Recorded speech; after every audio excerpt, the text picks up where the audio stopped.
আত্মহত্যার পরের সকালটা অদ্ভুত ছিল। চারপাশে এত সৌন্দর্য, অথচ আমার মন ভীষণ খারাপ। গত 1 বছর আমি হাজারবার মরে যাওয়ার কথা ভেবেছি, অথচ যখন আমি মারা যাচ্ছিলাম সেই মুহূর্তে বেঁচে থাকার এত তীব্র ইচ্ছা আমার মধ্যে কোত্থেকে আসলো আমি বুঝলাম না।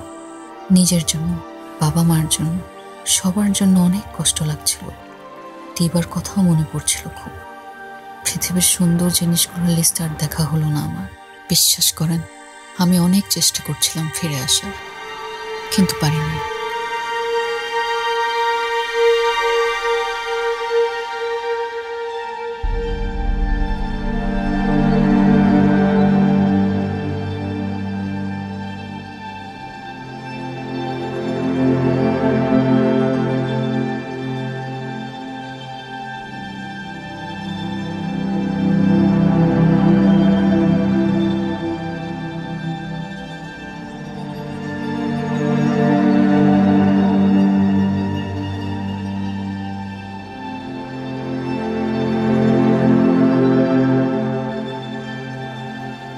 I'm sorry, Nishat. I love you. I love you. আমি যখন বেঁচে ছিলাম তখন কেন এই কথা আমাকে বলনি? কি অদ্ভুত, কি অদ্ভুত। আমার কেন আবার বাঁচতে ইচ্ছা করছে? আত্মহত্যার পরের সকালে আমি কিভাবে আবার জীবনের প্রেমে পড়ে গেলাম? না, আমি বাঁচতে চাই, প্লিজ, আমি বাঁচতে চাই, কিন্তু সেটা আর সম্ভব না।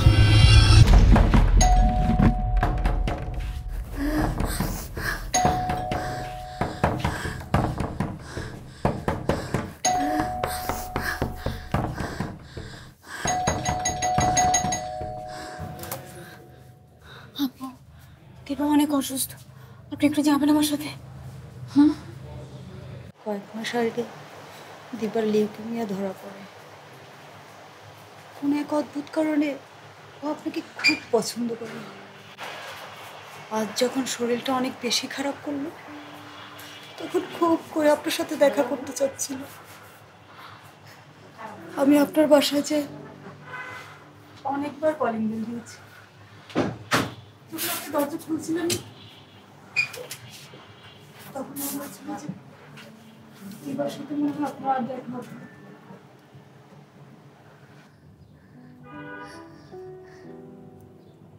জি আন্টি, তুমি আন্টিকে কেন পছন্দ করো? আন্টিটা পচা, বকা দিছি তোমাকে? তুমি ভালো, তোমারও আমার মতো খুব কষ্ট হয়, তাই না? এর জন্য সবসময় তোমার মন খারাপ থাকে। তুমি আমার মতন পাখি হতে চাও? না বাবু। আপু, মন খারাপ করো না।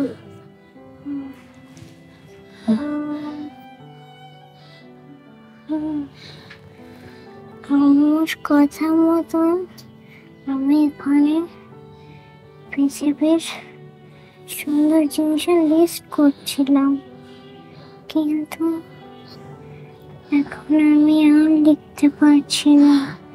তুমি কি আমাকে হেল্প করবে এই লিস্টটা শেষ করতে? করবো, আমি তোমার লিস্টটা শেষ করবো।